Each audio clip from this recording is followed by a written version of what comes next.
Gente, boa noite, boa noite. Estamos aqui tentando novamente. A Esther disse que eu tenho que convidá-la, né?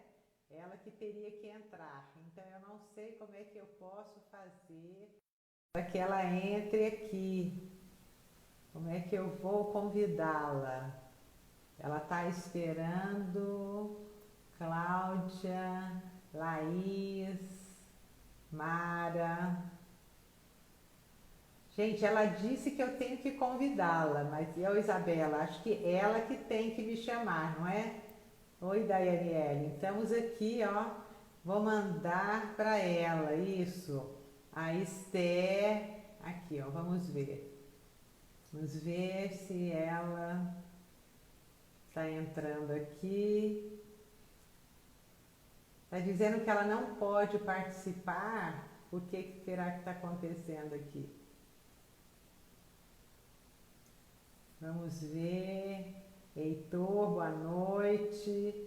Ela precisa mandar uma solicitação. Daiane, peça para ela mandar uma solicitação para mim. Oi, Maia, saudades. Eu quero saber como é que eu envio uma solicitação para ela. Eu já mandei aqui. Duas que não sabem direitinho como manusear isso, né? Vamos ver aqui.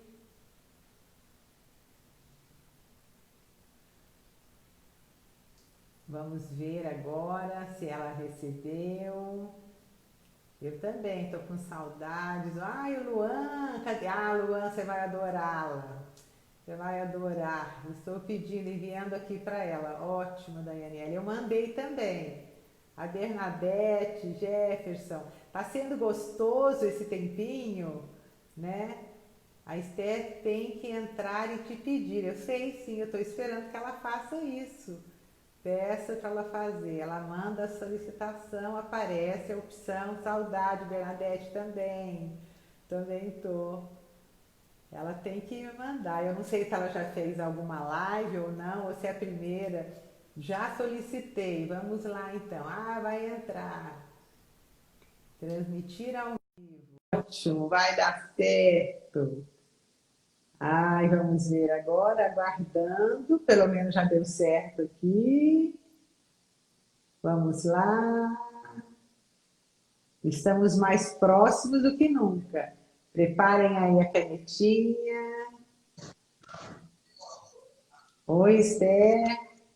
Oi, boa Ai, o noite, que gente. estava acontecendo? Não sei o que que Oh, foi. meu Deus, Eu estava eu entrei e saí. com você. Deu certo. Eu estava dizendo, Esther, né? Primeiro, para quem não me conhece, acho que muita gente já me conhece. Meu nome é Virgínia Suassuna, sou psicóloga há mais de 40 anos. Muitos de vocês não eram nem nascidos ainda, eu já dava aula na PUC, Goiás, sou gestalt terapeuta, então tenho a mesma perspectiva que ela, que é existencial fenomenológica, então a gente tem uma outra compreensão do homem, do ser no mundo. Sou psicoterapeuta também, desde criança, adolescente, casal. E agora estou me aventurando aqui no canal das redes sociais. E estava dizendo, Steph, que eu te conheci por intermédio do Instituto Suassuna. Se alguém quiser, então, depois ela vai dar aí a dica. Ela tem um canal no YouTube também. Mas quem quiser um curso com ela no Instituto Suassuna, www.institutosuassuna.com, foi lá que eu a conheci, fazendo os cursos com ela. Vocês realmente vão ficar encantados. Eu acho que não só como humanos, mas como terapeutas, pais, educadores, a gente precisa ter essa compreensão mais ampla da sexualidade. Né? Então, né, para que de alguma maneira as pessoas te conhecessem. Ela é maravilhosa mesmo, Maia. Maravilhosa. E aí vamos ver o que está acontecendo aqui com o videozinho dela. Vamos lá. Vamos ver. Vamos ver, adicionar aqui. Vamos ver. tudo isso vai dando um frissonzinho também, né? A gente está mexendo com esse tema, né? Sensualidade são essas sensações que nós vamos ter do nosso corpo, né? Eu já estou tendo uma aqui ó, agora, né? Essa expectativa da entrada da Esther. Eu acho que tem alguma coisa com a internet dela, Maia. Eu estou achando que sim. Que a internet dela, ela está no interior porque não pôde voltar para a capital, então provavelmente alguma coisa acontecendo com a conexão dela. Ela até solicitou que eu fizesse, né? Primeira live que eu faço com fone de ouvido, porque ela disse: faça para eu escutar melhor tudo aquilo que você tem para nos dizer. Mas acho que é a internet dela mesmo. Deve estar ruim, a imagem está travada, Nayara. Ai, que pena. Vamos ver aqui se a gente vai aguardando. Ao vivo é assim mesmo. Ai, que bom. Que bom, Marisol, que você está dizendo isso, né? Olha lá. Envio a solicitação. Vamos ver. Ela enviou a solicitação. Transmitir ao vivo com ela. Vamos ver. Esse friçãozinho. Vamos ver o que acontece. Ela é uma mulher incrível. Eu chego a dizer que poucas pessoas me pressionam. Eu acho que alguma coisinha com a internet. Eu acho que sim, Virginia, desculpe. É porque eu estou aqui no interior de São Paulo. A gente estava com medo disso. Eu estava dizendo que você está longe, por isso, né? Então, eu queria que você começasse dizendo um pouquinho, né, sobre a sua compreensão da fenomenologia, do existencialismo, como é que você compreende a sexualidade nessa dimensão. Então, primeiro, meu nome é Esther Salles, como a Virginia falou. Eu sou graduada em filosofia, licenciada, especialista em geografia e história, mestra em filosofia. Atualmente faço doutorado também em filosofia. Minha área de pesquisa dentro da filosofia tem sido tanto a filosofia da existência, quanto especialmente a fenomenologia.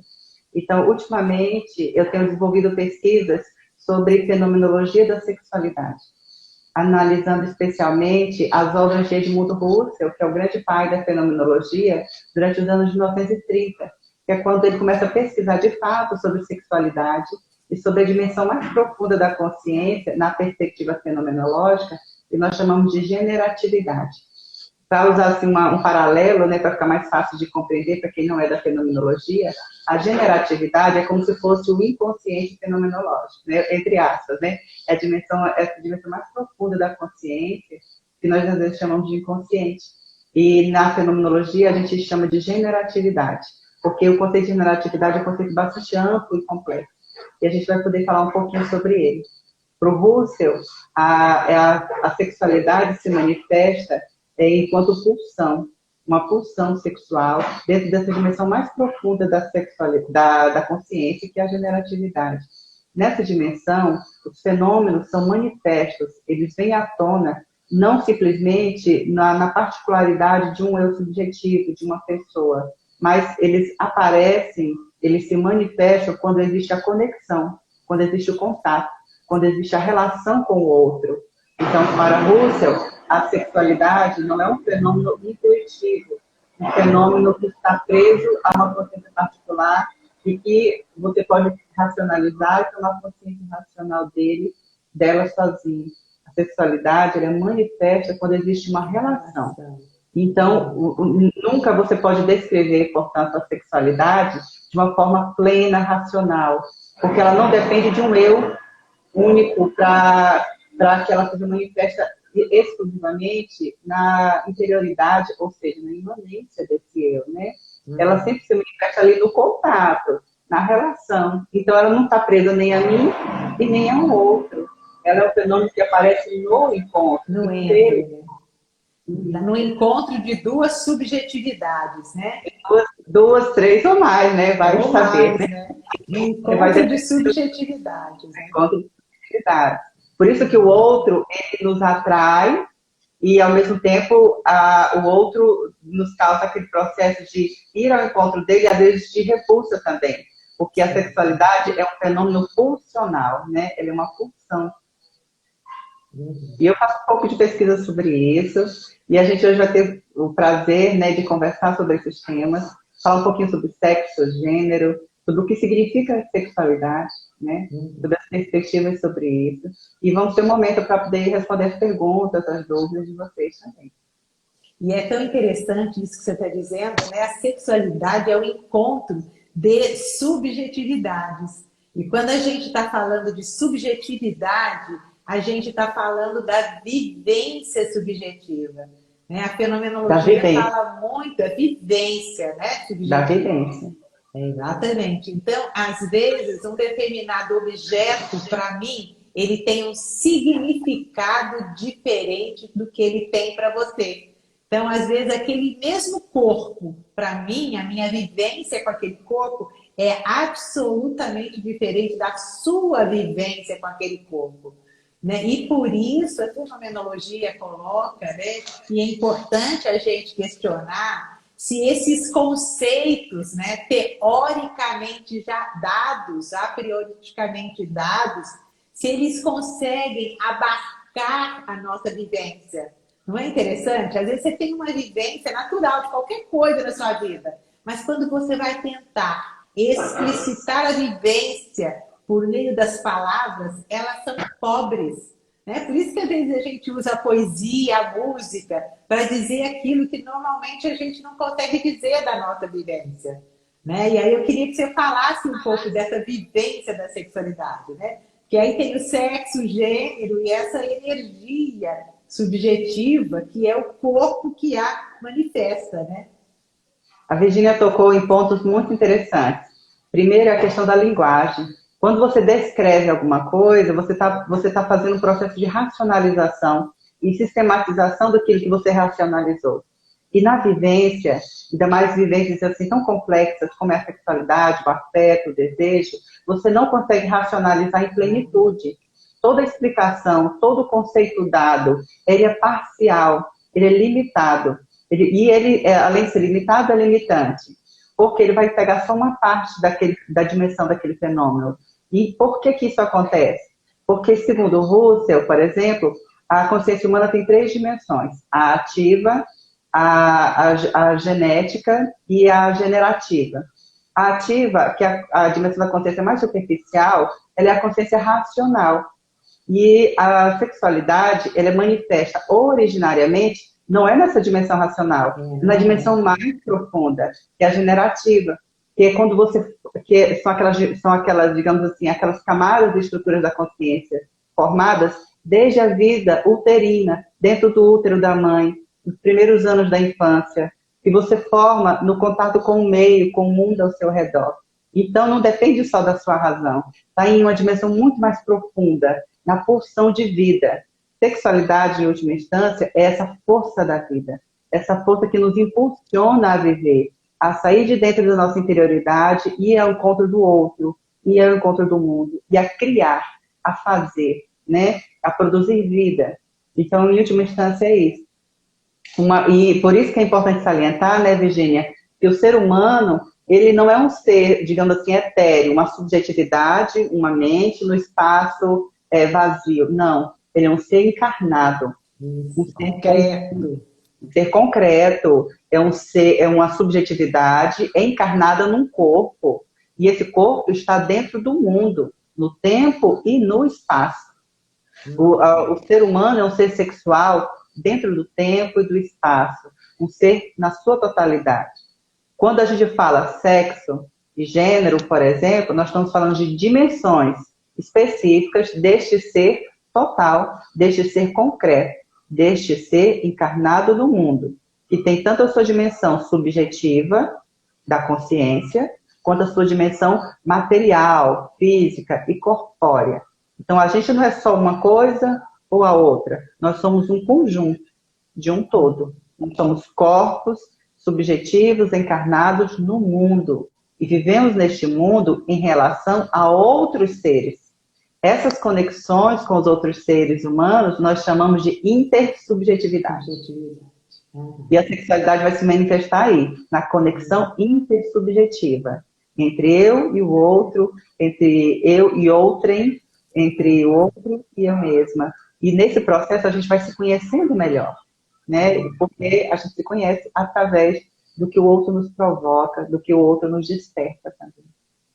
Então, e na sua pesquisa, quais são as diferentes formas de provocações, de vivências, né, de encontros e desencontros, dessas diferentes formas de viver a sexualidade, já que ela é tão subjetiva, né? O quanto que a gente tem que ter um respeito pela subjetividade do outro, né? E na sua pesquisa, quais são as diferentes formas que você tem encontrado de que através das quais a sexualidade tem sido vivida?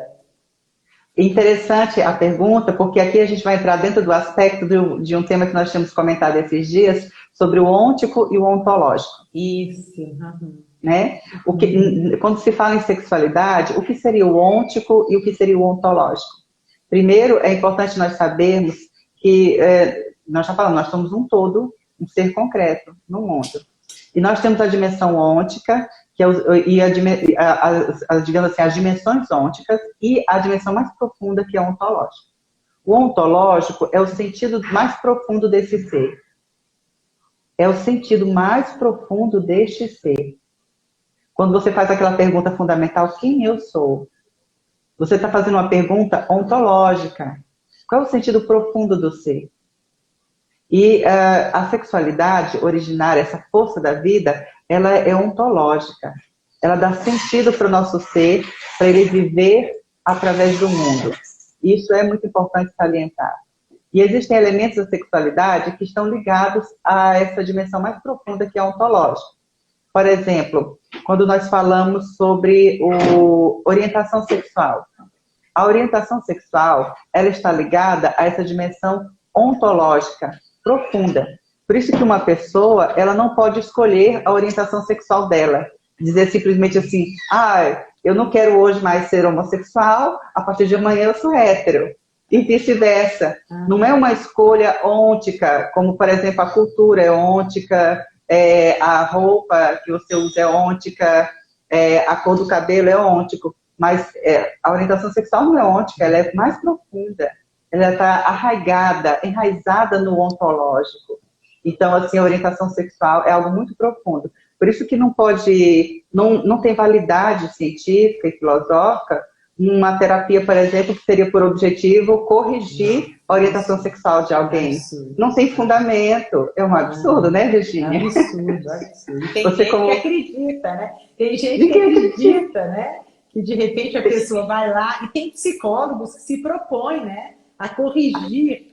É por isso que eu acho que às vezes fica faltando um pouco essa compreensão filosófica, né, da própria sexualidade. Aquilo que é ontológico, a gente não sabe explicar por que é daquele modo. Quando você... vamos falar agora de filosofia da existência. Quando a gente percebe que existe no mundo, nós já somos. Quando você um dia, com 3, 4, 5 anos de idade, percebeu, pera lá, eu tenho uma mão, eu tenho um pé, eu sou alguém. Quando você descobriu que você é alguém, quando você descobriu que você existe, a sua existência, você já era. Então, primeiro a gente percebe que existe, e depois a gente questiona sobre a nossa essência, sobre o nosso ser, sobre o sentido do nosso ser, quem nós somos. Mas só que mas a gente percebe primeiro que existimos. E quando a gente percebe que existe, a gente já existe. A gente já tem o ser. Então a gente vai buscar entender, compreender este ser. Isso a gente está falando de ontologia, do sentido do ser no mundo, que Heidegger chama de Dasein, ou Dasein, né? É o sentido do ser no mundo. Agora, isso tudo é muito profundo. Agora, um aspecto, por exemplo, que é ôntico e não é ontológico, e que muita gente confunde. Por exemplo, sexo. O conceito de sexo, ele não é ontológico, ele é ôntico. O que significa sexo? Sexo, para a maioria dos pesquisadores e para os fenomenólogos, sexo diz respeito à dimensão da genitalidade, do genital. Por exemplo, a vagina, o pênis, a vulva, o falo com F maiúsculo, né, que é todo esse simbolismo sobre o pênis e todo o significado cultural dele. Então, assim, a vulva, a vagina e o pênis são sexo. O que é sexo, né? Agora, o que é importante a gente perceber? Já que a gente está falando de fenomenologia, Quem é que dá o significado de sexo para o sexo? Quem é que diz que sexo é sexo? Porque uma vagina não vai gritar, sou uma vagina. Um pênis não vai gritar. Não, é o ser subjetivo que dá significado para os objetos do mundo, para as coisas do mundo, dá sentido e cria palavras. Então é muito importante saber disso. Somos nós, a gente chama esse processo de constituição, que na dimensão racional da consciência, constituímos o sentido das coisas, de todas as coisas, inclusive de dimensões da sexualidade, de coisas relacionadas à sexualidade. E a gente constitui o sentido daquela dimensão física do órgão que a gente usa para prazer sexual como sexo. Por que é importante dizer que o sexo não é ontológico, ele é apenas ôntico? Porque não é o sexo que vai determinar a identidade de gênero da pessoa. O sexo não determina a identidade ontológica última de alguém, como homem, como mulher ou como ser transgênero. O sexo, ele é apenas, digamos assim, de certo modo circunstancial, porque ele é apenas ôntico. Ele não é ontológico. Portanto, mulher não é uma vagina. Nem um homem um pênis. Um homem não é um pênis. Porque ser mulher, o ser, olha a pergunta pelo ser não é uma pergunta ôntica, é uma pergunta ontológica. Então, esse ser ontológico, ele tem dimensões ônticas na sua superfície, e o sexo é uma dimensão ôntica, que não determina ele, apenas faz parte dele. Através do sexo, aquele ser pode se realizar ou não se realizar no mundo. Então, por isso que uma mulher não é só uma vagina ou uma vulva, e um homem não é só um pênis. Esse foi um erro da nossa cultura sobre sexualidade, no Ocidente especialmente, de confundir os conceitos de sexo, gênero e ontologia. No caso, ser homem, ser mulher, né? E no fim da linha, a gente passou a achar que uma mulher é uma vagina ambulante e homens são pênis. Homem é um pênis ambulante. E se o homem tem um pênis maior, ele é mais homem do que o que tem um pênis menor? Né? Que loucura é isso, que bobagem. Não é isso que significa ser homem ou ser mulher. Mas a cultura vendeu tanto isso, né? Que é o que você está acabando de dizer. Então, se de repente eu tenho um pênis ôntico, eu tenho que ser ontologicamente homem. Se eu tenho uma vagina que é ôntica, eu tenho que ser ontologicamente mulher. E não necessariamente. Quer dizer, como eu significo, como eu vivencio, né? O meu sexo é muito subjetivo. Que o próprio existencialismo fala, cada indivíduo ele é único. Aquilo que é para mim não é absolutamente para você. E aí a gente precisa ir para o conceito da intersubjetividade, né? E quando eu começo a compreender o significado que eu dou para mim, eu posso também, aí vem um pouco a fenomenologia, né? A epoquê. Eu posso suspender os meus julgamentos e a minha própria subjetividade e objetividade e compreender que para você aquilo que lhe é ôntico é vivido com a sua ontologia, com a sua subjetividade. Né? Isso é uma questão maravilhosa. A Virginia tocou no ponto fundamental, o método. O método fenomenológico, como todo método rigoroso, e a fenomenologia é o método que eu considero assim de ponta, né? É o método assim último que a filosofia e a ciência têm desenvolvido, mais profundos para a gente entender a subjetividade humana e o ser humano. Para mim, que sou fenomenóloga, eu puxo a sardinha para o meu lado, né? Então, assim... Eu também puxo, então tá bom. Superou todos aqueles métodos modernos, né, racionalistas, empiristas, que separavam sujeito e objeto. A partir da fenomenologia, não existe separação sujeito-objeto. São dois fenômenos em relação. E um interfere na vivência do outro. Um interfere no ser do outro. Hoje, até a física quântica veio corroborando com isso. E ela fala que uma molécula de um ser interfere na manifestação das moléculas do outro ser. Sim, a nossa fala que alguém está perguntando sobre a adolescência, né? A gente vai acabar ajudando a entender melhor, porque na adolescência a pessoa está passando por um processo de descoberta da sua sexualidade. Ela não vai produzir a partir dali a sexualidade. Ela vai descobrir a sua sexualidade. Ela vai começar a ter um conhecimento maior sobre si. Claro que ela vai construir vivências, né? Mas aquelas vivências não vão, digamos assim, mudar o sentido ontológico do seu ser. Quando você percebe que existe no mundo, você já tem um ser, você já tem um sentido ontológico.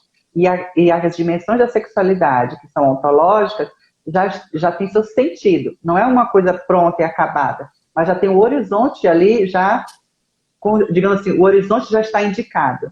Mas você vai poder se construir enquanto pessoa, caminhando na direção daquele horizonte, ou pode caminhar na direção oposta ao horizonte do seu ser.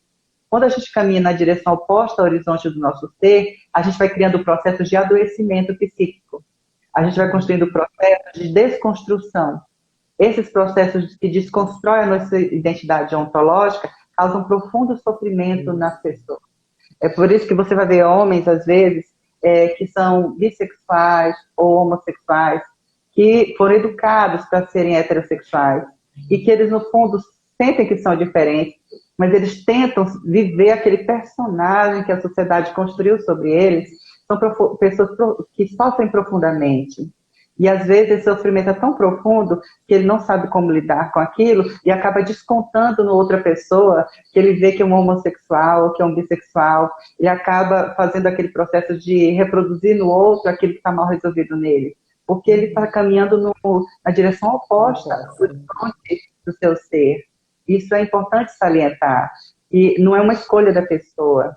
A sua escolha não é ter uma orientação sexual ou uma identidade de gênero. A sua escolha é aceitar-se ou não.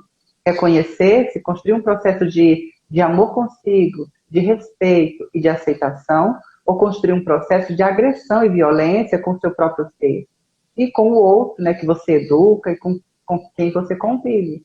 Isso é importante dizer. Mas muitas vezes a própria família não tem essa compreensão, né? Então, a criança, né, o jovem, ele vai tendo que ir na contramão da própria experiência, né? No meu vídeo eu falei um pouquinho sobre disforia de gênero, né? Então, a criança, gente, é tão interessante, né? O menininho se olha, ele se vê uma menininha, ele se experiencia como uma menina. Então, objetivamente é um menino, subjetivamente é uma menina. Então, esse desconforto, né, que gera dentro o ôntico e o ontológico, né, essa cisão é que vai gerando adoecimento. E muitas vezes nós, da própria sociedade, né, os pais, os avós, eles impedem que a criança siga a própria orientação ontológica. Né? Alguém estava perguntando sobre a bissexualidade aqui, ó. Então, as formas de orientação sexual, antes eram uma, depois as pessoas achavam que só tinha uma, depois duas, três, quatro, agora são cinco, né? Então, assim, a heterossexualidade, a homossexualidade, bissexualidade, a pansexualidade e a assexualidade. Então, essas são, olha a palavra, orientação sexual. A pergunta é, quem está orientado? Orientação sexual, quem está orientado? Quem orienta? Em que direção? Em que direção? É o ser que está orientado. O seu ser que orienta, então não é uma escolha livre da pessoa. Está arraigado na dimensão mais profunda que é ontológica. O pai, a mãe, o tio, a avó, o avô, qual é a melhor atitude a fazer? Usar a fenomenologia, se despir dos preconceitos, fazer qualquer suspensão, suspender seus preconceitos, suspender os achismos, suspender o que a cultura disse e aceitar aquela pessoa, aquele fenômeno, como quem ele realmente é, como quem ela é, respeitar a sua identidade única como ser no mundo, como esse presente que a vida te deu. E isso, tanto o pai, a mãe, o tio, o avô respeitar a pessoa, quanto a própria pessoa se respeitar. Você ganhou um ser único para viver e existir nesse mundo. Se autorrespeitar, se reconhecer enquanto seu fenômeno único e não tentando copiar padrões de comportamento nos outros, artificializando o seu ser, inventando personagens que em algum momento vão ruir, vão perder significado, porque não estão arraigados no seu ser profundo. Então, isso é importante dizer, né? Então, a gente precisa, a família precisa ter essa atenção, e o terapeuta também, a terapeuta, né? De suspender preconceitos, preconcebimentos, achismos, noções de senso comum, e acolher aquele outro a partir da sua manifestação única, da sua identidade única, e respeitar isso. E ajudar a pessoa a fazer seu processo de auto-reconhecimento, de aceitação e de vivência plena, que aquela pessoa tem direito de viver e ser no mundo plenamente. Como todo mundo. Mas às vezes nem a própria pessoa se permitiu. E vocês que estão aí nos assistindo, eu queria que vocês se perguntassem, será que vocês se aceitam plenamente também? Né? Quer dizer, será que vocês aceitam a própria ontologia, a própria forma de ser e estar no mundo? Né? Ou você acaba abrindo mão de você para estar conforme ao outro? E eu sempre brinco com os meus alunos, a distância entre você e você mesmo é o habitat da neurose, dos desajustes. Então, muitos de nós não aceitamos, às vezes, os nossos desejos. Então, como é que eu vou aceitar o desejo no outro? Então, essa ferramenta, né? Eu acho que Jesus era um fenomenólogo. Porque quando com ele certeza, diz assim, atira a primeira pedra, ele está dizendo assim, não julgueis para não serem julgados, né? Então, às vezes, a gente julga a sexualidade, a gente quer colocar a pessoa naquele enquadre cultural, a prioristicamente determinado. Aí a gente já não vê o ser. Eu brinco muito com os meus alunos também. Eu falo que, às vezes, entre você e o seu paciente tem uma série de teorias. E quando existe a teoria entre eu e você, eu já não vejo o seu ser, né? Alguém está perguntando assim se a pessoa começa a descobrir a sexualidade na adolescência, né? Não, assim, a pessoa vai percebendo que ela tem uma sexualidade, preste atenção, você perceber a sua sexualidade, ou você começar a senti-la, não é a mesma coisa de racionalizá-la. Racionalização é um processo secundário. Primeiro a gente vive e sente. Só depois a gente racionaliza e significa isso em conceitos objetivos. Esse processo de objetivação, ele é secundário. Então, assim, a partir do momento que a criança está no útero da mãe, ali dentro, a sexualidade dela já está sendo vivida. Aí a criança ela vai ter consciência disso, ela vai começar a perceber isso a partir do momento que ela se perceber como um ser que existe no mundo. Quer saber uma pergunta interessante para você tentar localizar isso? É quando você pergunta para alguém assim, qual é a sua primeira lembrança de que você existe? Com quantos anos? Em qual circunstância? Em qual momento? Quando aquela pessoa tem a primeira lembrança dela mesma, não que outros contaram, dela mesma, que ela existe, ali ela já tem a manifestação da sexualidade dela. Ali ela já tem. A partir dali ela já vai começando a se perceber no mundo como ser sexual. Então é a partir daquele momento que ela percebe que existe, automaticamente junto, porque a sexualidade é a força da vida, a força que nos impulsiona a viver. Então, ela vai já se perceber como ser sexual. Ela pode não compreender isso de forma racional, objetiva, mas ela já sente. Então, interessante é que, às vezes, quem compreende, né, a nossa vivência sexual, às vezes, é o adulto. Toda sexta-feira eu respondo cartas, né, que recebo por e-mail. E aí eu recebi uma dizendo e me perguntando se brinquedos têm gênero. Olha que interessante.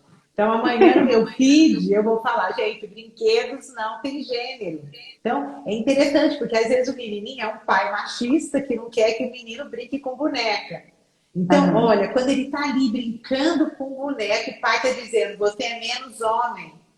Então, a gente tem que tomar muito cuidado, porque quem significa as nossas sensações, os nossos sentimentos racionalmente não somos nós, né? Os adultos é que acabam dando esses nomes. Olha que coisa maluca. E a gente vai acreditando nesses nomes dados. E às vezes a nossa vivência não corresponde ao nome dado pelo adulto. Não acontece isso com vocês? Às vezes o adulto fala, você está sendo ciumenta.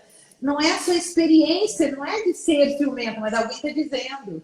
Então eu estou brincando lá com o carrinho, alguém está dizendo, isso é coisa de menino, isso é coisa de menino. E aí a gente começa a confundir, né, a experiência com a nossa objetividade. Isso é muito sério, né? Muito sério. Você tocou no ponto, eu vou pegar essa deixa para a gente falar de gênero, tá bom? Isso, tá.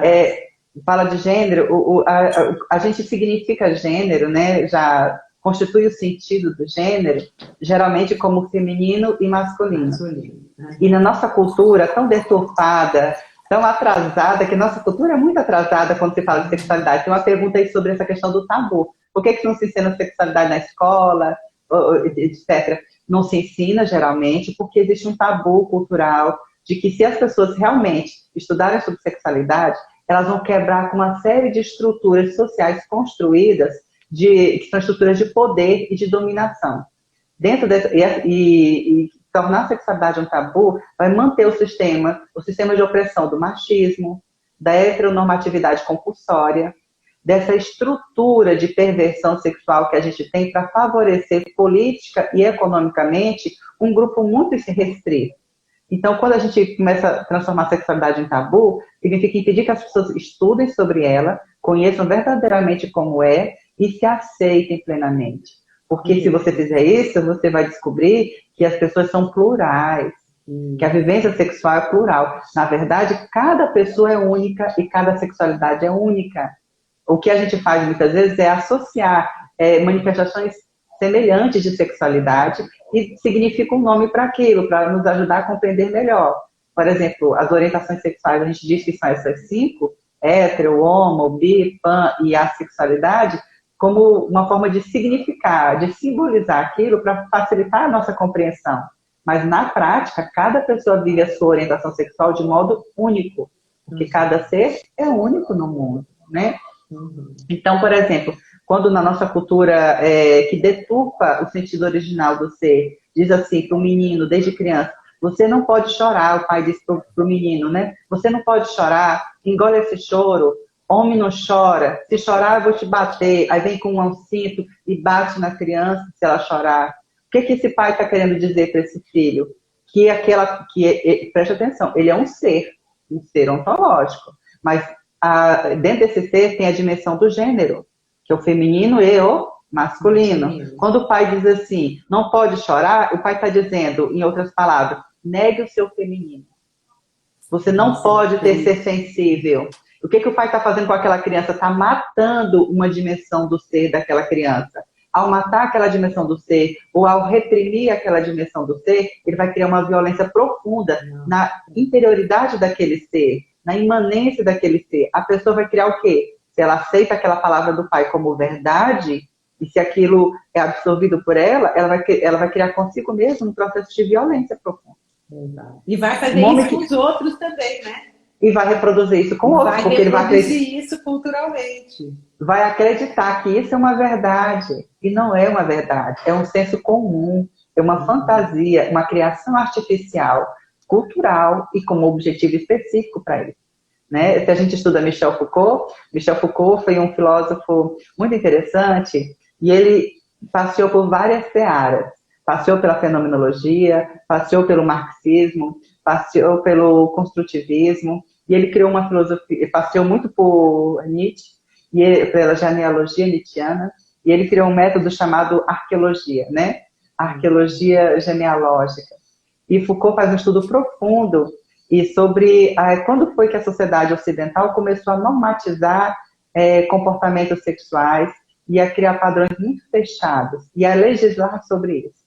E ele diz muito sobre o período da Era Vitoriana, quando na Inglaterra, durante a Revolução Industrial, Primeira e Segunda Revolução, para produzir riqueza nas fábricas, e as fábricas precisavam de muita mão de obra para trabalhar, os funcionários tinham que trabalhar de 14 até 18 horas por dia, e não tinham banheiro nas fábricas, nem janelas, faziam as necessidades no cantinho ali da fábrica, e não tinha saúde pública, nem escola pública, porque criança era adulta em miniatura e trabalhava junto com os pais.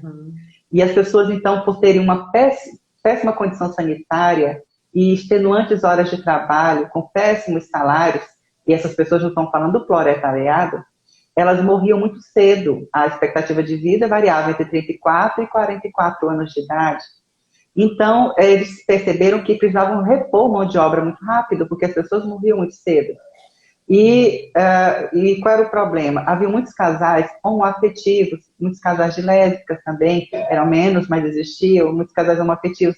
Esses casais não procriavam. Então, o que a gente precisa fazer? Proibir essa diversidade e normatizar que todo mundo só pode ser hétero. Porque se todo mundo for hétero, homem casando com mulher e mulher casando com homem, vão gerar filhos. Gerando filhos é mão de obra para trabalhar na fábrica, para gerar riqueza para quem? Para a burguesia, para a classe econômica que tem maior poder aquisitivo. O que isso significa? Que esses padrões de comportamento sexual tão estritos foram, de fato, normatizados e colocados na lei, principalmente na era vitoriana para cá. A Revolução Industrial, nós sabemos, não se finalizou na Inglaterra. Da Inglaterra se espalhou pela França, pela Alemanha, por todo o continente europeu, chegou à Ásia e à América. Então, a gente foi dando desculpas religiosas para regras de comportamento criadas por motivos econômicos. Isso é muito importante saber. Você pode ler, todo mundo pode ler, já é uma dica de leitura, História da Sexualidade, do Foucault, volumes 1, 2, 3 e agora saiu 4. Então, assim, que é um escrito póstumo.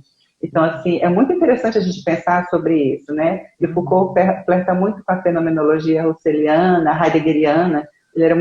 Ele era aluno de Merleau-Ponty, na École de France, e Ponty era um dos grandes fenomenólogos franceses que desenvolveram sua fenomenologia a partir da reflexão de Russell sobre o corpo, né? E é muito interessante pensar sobre isso também.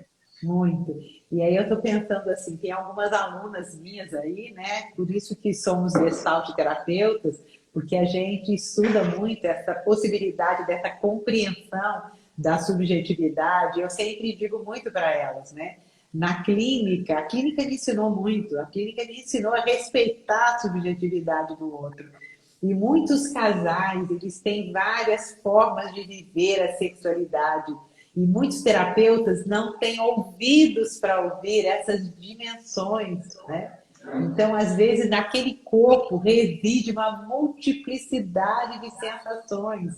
E eu acho interessante quando os casais juntos conseguem viver essa variedade de subjetividade, de encontro com várias subjetividades.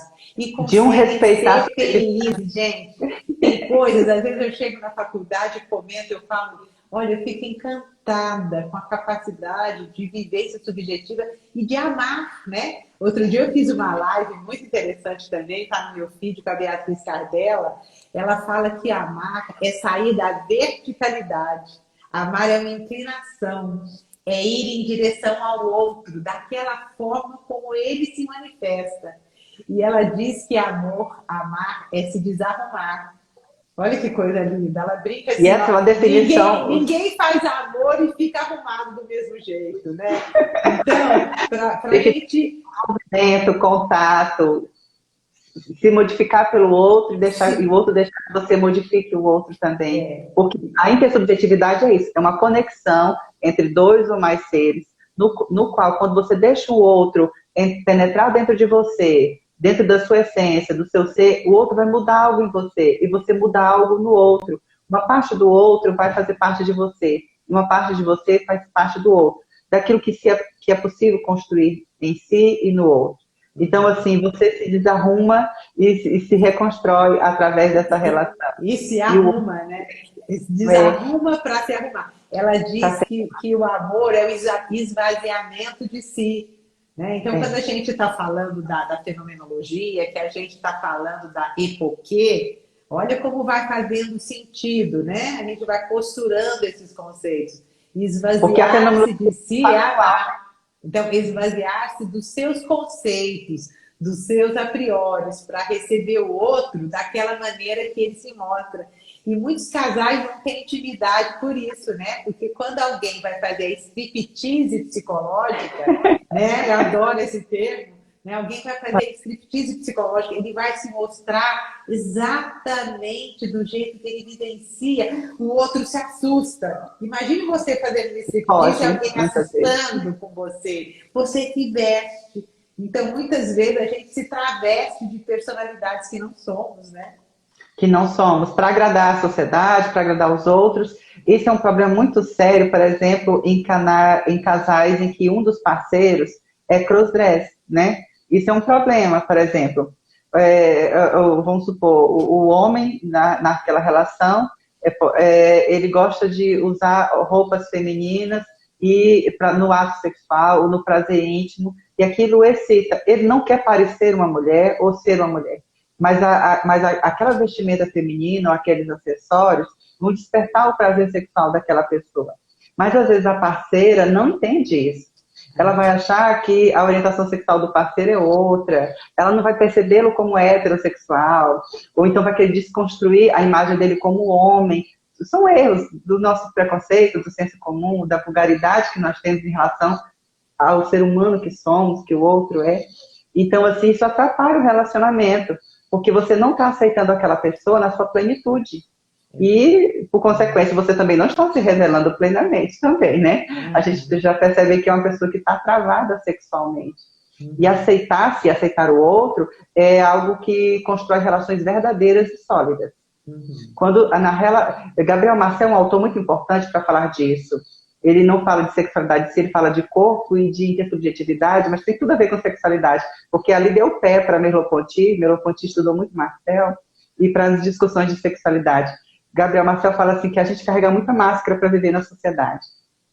E quando você entra em contato intersubjetivo com o outro, e o contato é verdadeiro, porque para ele um contato intersubjetivo não é que simplesmente você está num ônibus do lado da pessoa e não tem nenhum tipo de relacionamento. É quando o relacionamento intersubjetivo é quando você deixa que o outro afete você. E quando você se afeta pelo outro. Então, quando você deixa ser afetado e afeta o outro, significa que você vai tirar suas máscaras, o outro vai tirando as dele, e você vai conhecendo na relação, com o tempo, com a experiência, você vai conhecendo cada vez mais o outro intimamente. E o outro vai também te conhecendo, porque é uma via de mão dupla, né? Esther, nosso tempinho está acabando e eu vou te convidar ao vivo para a gente continuar, para a gente fazer isso. Quinta-feira que vem, você topa às 21 horas? Você topa? Quinta-feira que vem, eu topo. Eu não sei se... porque eu vou fazer uma viagem e talvez seja na quarta. Se for na quarta, na pode quinta... Pode ser na quarta. Eu já não estou dando aula mais. Então, na quarta-feira, 21 horas, porque eu acho que a gente poderia refletir essas especificidades de encontro de subjetividades, de vivência da sexualidade.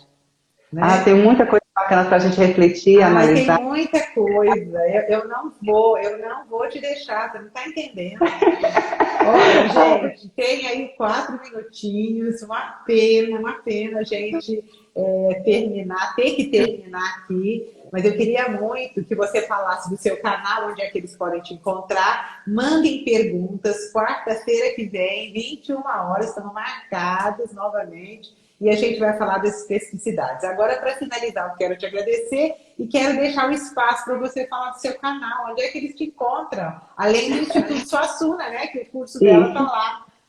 Eu tenho 2 cursos gravados pelo Instituto Suassuna, está na plataforma do Instituto na internet. Um sobre história da sexualidade e um outro que é apenas uma introdução para falar sobre fenomenologia e sexualidade. Uma introdução à fenomenologia da sexualidade, no qual a gente vai falar um pouco sobre sexuais, sobre as identidades de gênero, as identidades trans. Esse curso está no Instituto Suassuna. Além disso, eu tenho um canal no YouTube, que é um canal que eu faço vídeos curtos, discutindo temas relacionados à sexualidade, usando essa perspectiva fenomenológica e existencial, e também falando de curiosidades. Esse canal se chama Segredos de Vênus. Segredos de Vênus. E meu nome é Esther Salles. O meu Insta é um Insta, assim, pessoal, não é profissional. Eu ainda não venci essa barreira, sabe?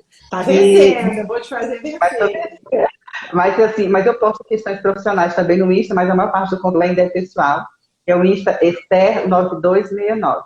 Esther9269 é o Instagram. E o canal no YouTube é o canal Segredos de Vênus. O meu e-mail é estersalles26@gmail.com. estersalles26@gmail.com. E procurem, qualquer mandar uma mensagem, manda no direct do Insta, comente lá no canal do YouTube, ou mande um e-mail, que a gente vai estar sempre interagindo. E é muito bom discutir esses temas com pessoas que estudam, que têm abertura. É muito gostoso. Eu quero agradecer muito a oportunidade, que a Virgínia me deu de estar aqui hoje com vocês. Muito obrigada, Virgínia. Eu é que E a agradeço. gente tem tantas pessoas que nós conhecemos e que conhecem uma, conhece a outra, mas nós mesmos fomos nos conhecer há pouquíssimos dias, né? No domingo anterior, quando ela me ligou, né? E a gente tem, Pode né, falar. o seu filho já tem uns 4 anos. O Danilo conhece primeiro que eu. Então, eu quero te agradecer também a sua paciência, o seu carinho. Acho que você tem uma riqueza incrível para contribuir e acho que por isso eu vou te cutucar e quarta-feira que vem, 21 horas, estaremos novamente juntinhas e mandem muitas perguntas no canal dela, no meu Insta também. Eu tenho lá o bate-papo virginia@gmail.com, se vocês quiserem também nos seguir. E amanhã eu vou responder essa carta, se brinquedo tem gênero. Viu? Aguardo vocês lá. Um beijo grande. Vamos dormir com essas questões ônticas e ontológicas. E também fazer a nossa striptease psicológica. Beijo grande, gente. Um beijo, gente. Grande. Muito obrigada. Beijo, E até a beijo. Até a quarta, 21. Até quarta. Um cheiro. Cheiro.